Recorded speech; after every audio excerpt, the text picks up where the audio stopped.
2016년에 제가 미국에 그 특방을 갔는데 그때만 해도 부동산 꺼지느냐 아니다 이러고 말 거야. 그게 양분돼 있었어요. 2016년. 근데 그때 진짜 뭐 와이프도 그렇고 나도 그렇고 내가 만나던 사람들 죄다 금융맨이었거든. 금융맨들은 열이면 열 이제 부동산 사는 건 진짜 바보 같은 짓이야. 아, 그렇지. 버블이다 막 이러지. 진짜 열이면 열 부동산 폭망론을 그냥 주입하듯이 얘기했어. 그래서 그렇지. 지금 부동산 사는 놈들은 진짜 바보지. 부동산은 그냥 와이프 말 들어야 됩니다. 와이프도 그때 더 반대다니까. 와이프가 금융시장 자본시장에 그만해. 형수님 얘기 그만해. 내 이거 편집해줘. 형수님 얘기 그만해. 와이프도 기자였거든. 아, 그죠 알죠 선배죠. 그리고 그러니까 증권부 쪽에 계시는 자본시장 쪽에 계시는 분들은 그런 생각을 하시는 경우가 있어요. 우리 사회의 부가 생산적인 증권시장으로 와야 선순환이 난 되지. 지금도 그 생각이 좀 있어. 비생산적인 부동산 쪽으로 자꾸 돈이 흐르니까 다른 곳으로는 돈이 안 가서 이 나라 경제가 힘이 없는 겁니다라는 얘기를 서로 하면서 그렇지 그런다고. 얼마나 맞는 얘기입니까? 1도 안 맞는 얘기입니다. 헤이 승찬 listen. 이거는 부동산 시장이 생산적이냐 안 생산적이냐 그 얘기를 하려는 게 아니에요. 왜? 뭐 증권 시장 쪽이 더 생산적이라고 인정하더라도 그래요. 부동산 시장으로 돈이 몰린다는 게 뭡니까? 뭡니까? 사람들이 집을 사면서 집값이 올라간다는 거잖아. 네. 근데 그 집은 누군가는 팔죠. 그렇죠. 그죠? 제가 박세훈 작가님이 갖고 있던 집을 만약에 내가 무주택이었다가 샀다. 저는 집을 살 수가 없었고요. 어쨌든 예를 들면 A가 집을 갖고 있었던 걸 B한테 팔고 B는 또 그 집을 C한테 팔고 그러다 보면 그러면서 돈이 집값이 든다. 올라가잖아요. 그런데 그 상황은 그냥 B에 있던 계좌의 현금이 A한테로 가는 것밖에 없는 거예요. 돈이 어디로 몰리는 게 아니라니까. 그렇죠. 그죠? A가 집을 팔고 B가 집을 샀으면 B가 갖고 있던 여유 현금이 A한테 가는 거예요. 그리고 집은 그 자리에 항상 있지만 그 집의 명의가 A였다가 B로 옮겨지는 거죠. 네.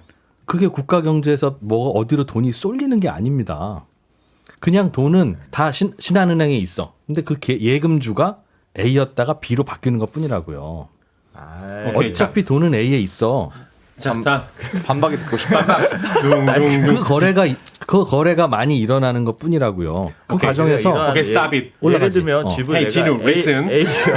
A가 있어. 네, 1억의 집을 처음에 샀어. 그럼 내가 처음에 들어간 돈은 1억이잖아요. 이 돈은 집한 주인한테 갔겠지. 근데 내가 그걸 나중에 10억에 10억에 팔아. 판다고 칩시다. 네, 그러면 이 집을 처음 산 사람은 부동산 시장이라는 바구니에 보면 9억이 새로 들어오는 거잖아요. 아닙니다. 봐봐.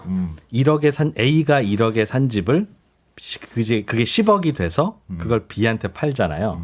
그럼 A는 1억 원을 넣었다가 그게 이제 10억 원이 됐지 자산 가치가. 그다음에 B는 그 집을 살려면 10억 원을 마련해서 A한테 줘야 되지. 집이 아닌 거에서 9억 원을 마련했겠지. 그 부동산에서 왔다고 볼 수는 없잖아요. 아 물론 이제 B는 그게 대출 받은 돈이든 무슨 뭘 받은 돈이든 물려받은 돈이든 땅에서 주순 도시든 어쨌든 10억 원을 마련해서 A한테 줘야 되잖아요. 그럼 B가 마련한 돈이 A 계좌로 넘어가는 거예요. 네. 그게 9억 원이 10억 원이 넘어가든 15억 원이 넘어가든 아니 통장으로 보면 그런데 부동산이라는 바구니와 부동산이 아닌 바구니로 생각하면 부동산이라는 바구니로 돈이 계속 들어간 가격이 올라갈수록 부동산이란 바구니로 돈이 들어간다는 거지. 통장은 A나 B나 C나 계속 똑같은 돈이 돌겠으나 우리의 느낌은 부동산을 매개로 거래를 하니까 부동산이라는 바구니로 돈이 들어가는 것 같지만 그냥 부동산을 매개로 예금주들의 돈이 왔다 갔다 하는 거라고요. 이게 아니 예를 들면 집이 완전 똑같아 하나도 변동이 없다고 생각해 보세요. 그럼 통장에 A, B, C, D 왔다 갔다 할 수는 있어도 부동산이라는 바구니로 더 들어갈 돈이 없어. 부동산이라는 바구니라는 게 우리 머릿속에만 있는 거라는 뜻이에요.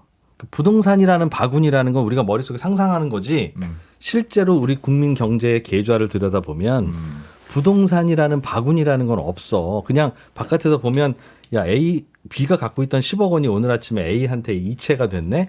그러니까 A 쪽에 돈이 있네. 아니요. 그런 겁니다. 그건 진짜 아닌 것 같아요. 왜냐하면 예를 들면 싸워라.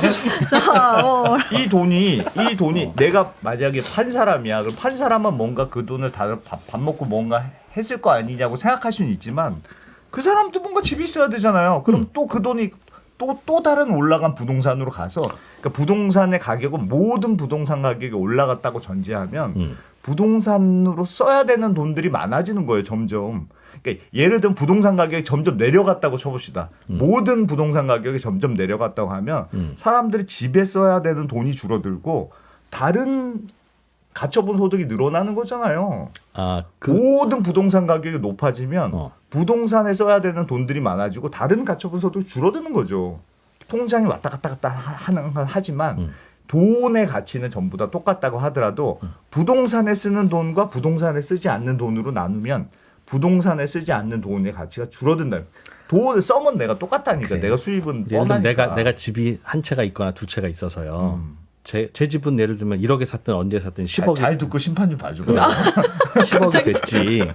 10억이 됐으면 저는 돈은 없고 집만 있다고요 지금. 네. 그죠? 근데 사는 안승찬 대표님은 집은 없고 돈만 있잖아. 네. 그죠? 그러니까 집은 있고 돈이 없는 사람에서 그 집 한 채가 저쪽으로 가면서 그 돈이 저한테는 오고 그쪽은 집이 생긴 거예요. 그러면 이분 입장에서는 야 내가 집을 사느라고 돈을 10억이나 썼어. 내가 이 10억을 집 사는데 안 썼으면 난 20억으로 컴퓨터도 사고 뭐 자전거도 사고 집도 고치고 했을 걸 못했다고 생각하잖아요. 반면 나는 그 집을 시멘트 덩어리를 넘겨주고 10억을 받는 바람에 나는 그걸로 자전거도 사고 이거 하는 거예요. 그렇지. 거기서 다른 점이 내가 받은 사람도 집을 팔아도 또 집이 있어야 되잖아요. 전세가 됐던 집을 사던 내가 산 사람도 집을 사야 되는데 내가 사는 집값도 또 올랐네. 그러니까 그 돈을 받은 사람도 또 집에 돈을 써야 되는 거예요. 그러니까 모든 사람이 집은 전부 다 올랐다고 가정해야지. 그러니까 요 집만 오르고 요 집은 떨어진 게 아니고 내 말 맞지 않나? 난 이거 왜 이해를 못하지? 서로가 서로를 이해 못하고 있어 지금. 저는 이게 직관적으로는 뭐 말씀하세요. 아니 네. 아니 그래서 모든 집값이 동시에 오른다고 가정하면 그러니까 집값은 대체로 같이 오르니까 같이 오르고 같이 떨어지니까 같이 오르면 오를수록 돈이라는 재화는 한정돼 있는데 그 한정된 재화를 부동산으로 더 간다고 생각하는 건 맞는 거야. 사람마의 차이는 있을 것 같아. 사람이 내가 팔면 이 사람한테 가고 저 사람한테 가고 뭐 그런 차이는 있을 수 있겠으나 근데 그렇게 생각하면 자산이라고 하는 모든 것에 돈이 들어가는 건 똑같은 효과예요. 그렇죠. 내가 여유 자금이 10억 원이 있었는데 10억을 대출받아서 삼성전자 주식을 사놓고 있을 수도 있고 내 여유 자금이 10억 원이 있었는데 10억을 대출받아서 집을 샀을 수도 있어요. 어딘가에 자산이 파킹이 되어 있으면 그것 때문에 내가 소비가 위축되네요. 뭐 그 말은 항상 맞아요. 물론 예를 들면 부동산으로 가는 게 쓸데없는 돈이 그렇게 생각하진 않아요. 물론 왜냐하면 그것도 집도 저하되고 그것도 뭐 하나의 그 경제를 이루는 다양한 구성원들이 있으니까 집도 줘야 되고 시멘트도 해야 되고 뭐 그걸 들어서 TV도 새로 들어가야 되고 뭐 이사도 해야 되고 다양한 경제 활동이 일어나니까 집값이 올라가는 게 망국론이냐 그렇게 생각하지는 않는데 똑같은 돈이 집으로 들어가느냐 아니면 뭔가 생산활동이나 다른 기업으로 들어가느냐 했을 때는 생산성은 나는 기업으로 가는 게 더 좋은 거는 같아. 만약에 둘 중에 꼭 하나만 골라야 된다고 한다면 그거는 이제 집값이 이제 올라가니까 생기는 그런 부작용인데 그건 당연히 부작용이 있죠. 비싸지는 이유가 부동산으로 돈이 몰려서 비싸지는 게 아니라 이게 이미 돈이 풀려 있는 그 돈이 부동산으로 몰리니까 부동산 가격은 단기적으로는 비싸지고 그것 때문에 또 부동산이 새롭게 만들어지고 하는 그 과정에서 생기는 거죠. 그거는 가격이 올라가는 건. 내가 두 분이 자꾸 의견이 엇갈리는 이유가 뭘까 고민을 했는데 그 생각의 출발점이 다른 것 같아. 진우 선배는 내가 집을 가지고 있다는 전제하에서 출발을 했고 그리고 승찬 선배는 내가 집이 없는 상태에서 아니야. 자본을 끌어와서 새로운 돈이 난 집 없을 때도 똑같은 얘기 했었어요. 그래서 부동산 시장에 새로 자금이 투입된다고 생각하고 여기에서는 그냥 세상에 돈은 자본이 늘어가면서 그 돈이 계속 돌고 도는 거지 이 차이로 계속 얘기를 하시는 것 같아. 난 부동산부에 안 간 게 너무 후회돼. 그러니까 이 모든 것은 선배가 부동산 아니. 입학 문턱이 낮았던 이데일리 때문이다.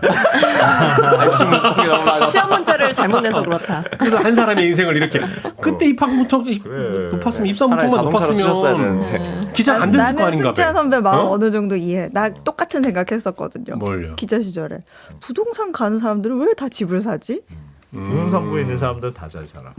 다 그렇잖아. 다 자동차 집에 부여가면 자동차 사보는 거고, 증권부 가면 주식 사보는 거고. 실제로도 그래요. 실제로도. 그래야 될 것 같은데요. 실제로도 부동산부에 가면 집을 사게 돼. 진짜. 저도 똑같은 생각했어요. 듣는 얘기가 그렇고 하면 다 그럴 것 맞아요. 같은데요. 진짜로. 근데 저도 증권부 안 왔으면 오히려 주식 투자를 더 늦게 시작했을 것 같아요. 예를 맞아. 들어서. 네. 하긴 그 나이 때 듣는 게 옆에서 듣는 거니까. 저도 저 친하고 똑똑한 형 하나가 집 사지 말라 그래가지고 안 사고 뭐 그런 거 아니에요. 맞아. 나는 지금 나중에 봤더니 그 형은 레이저가 나왔어. 그 형은 자기 집 사고서는. 아니야, 나 그때는 무주택이었어요. 그때는. 그러니까 그리고 나중에 형은 집 샀잖아요. 아니 내가 집을 사게 된 거는 다른 얘기인데 그 내가 전세로 사는 집에 저 얘기 되게 그래. 재밌으면서 슬픈 얘기인데 진영 집주인은 유주택자 된 이유는 집주인은 자꾸 이제 집을 팔겠다고 하고 집은 보여주라고 하는데 우리는 또 그럼 이제 쫓겨나야 되니까 그게 싫어서 집 안 보여주고 뭐 그러다 그냥 어찌어찌 산 거예요. 맞아. 그러나 그걸 뭐 안 보여지나. 약간 긴데 저 얘기가 to make a long story short 맞아. 짧게 줄이면 딱 저 얘기가 그 안에 엄청난 얘기들이 많이 나니까. 눈물 없이 들을 수 없는 얘기지. 눈물 없이 들을 수 없는 얘기. 그래서 난 가끔 댓글에 그 사람들 이진우 쟤는 뭐 유주택자니까 뭐 저렇게 얘기하지 들을 때마다 그거 아닌데. 배고팠던 시절. 그런 거 아닌데. 아니야. 그렇긴 그러나 아니 나는 예전에도 집을 사면 사야 되는데 돈이 부족해서 못 사지. 집을 사는 건 나쁘거나 뭐 그게 뭐 문제이거나 아니면 안 오를 것 같거나 그렇지는 않았어요. 그렇죠. 저처럼 지금까지 집을 안 사다 보면 마치 결혼을 미룬 사람처럼 내가 지금까지도 결혼 안 그래 더 고르게 돼. 내가 이제 결혼할 때 정말 완벽한 여자를 내가 저 마음이 고르면. 요즘 비트코인에 대해서 너무 좋은데. 야, 내가 지금까지 어떻게 안 사는데 비트에서 인간을 지금 얘기하시는 분은 2001년에 비트에서 인간으로 라는 책을 번역하신 야, 내가 지금까지 어떻게 버텼는데 내가 10억을 가봐라 내가 사나. 이런 집을 살려고 내가 지금까지 버틴 거야? 언젠가는 내려갈 거다. 계속 올라가. 야, 그게 1억이 넘는 게 말이 돼? 그게 뭐라고?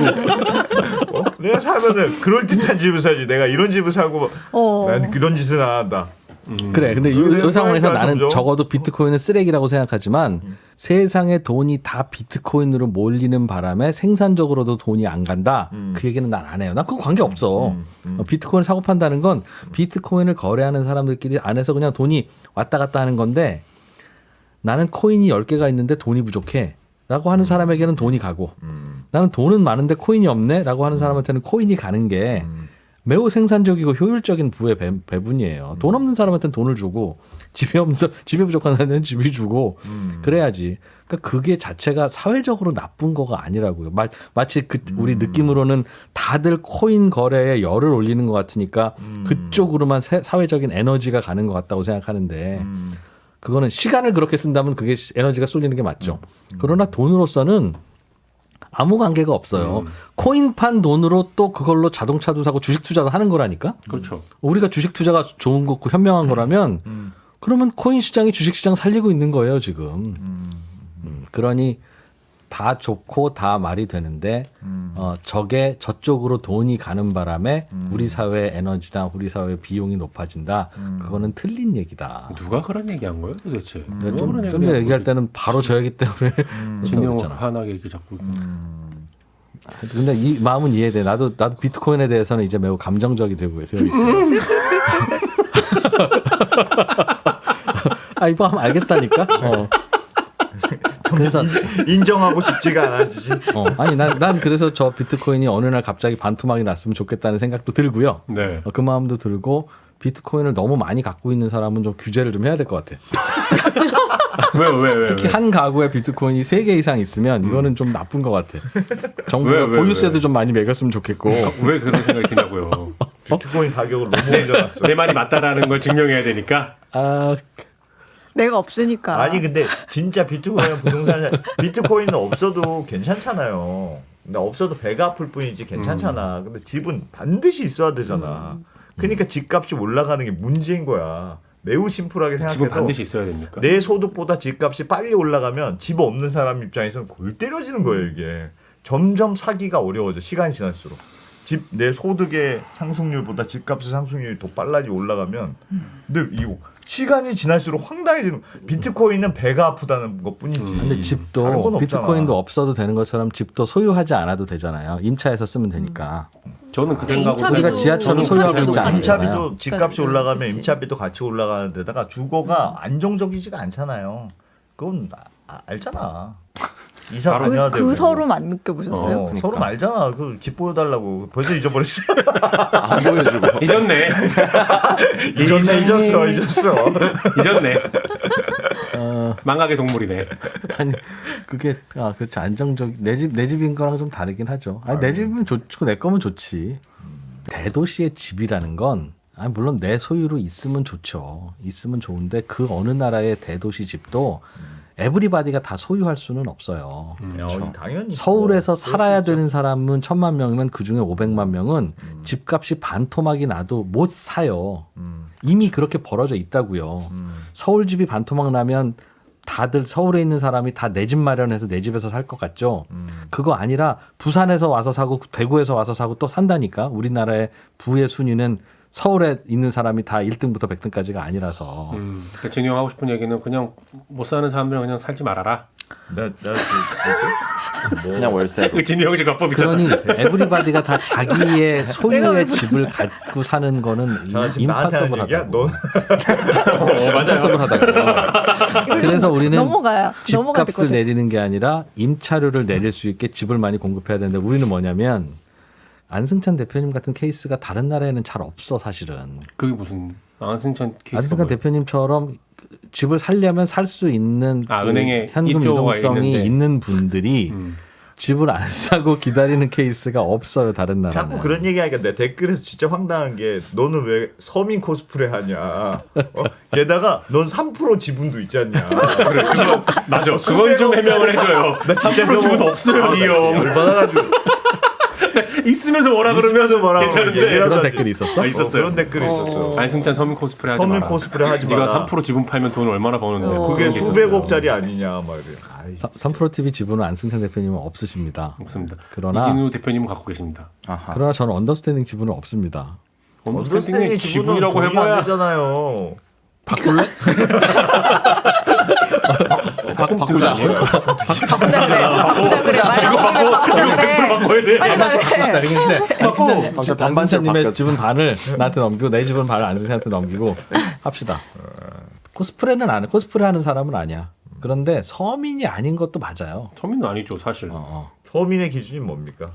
잘은 모르겠는데 느낌상 이 자리에 있는 사람들은 서민이라고 하긴 약간 좀 그렇지 않나. 서민은 아닌 그래도 것 같아. 서민은 아닌 것 같아. 꽤 벌고 있지 그러나 않나. 코스프레도 아니야. 음.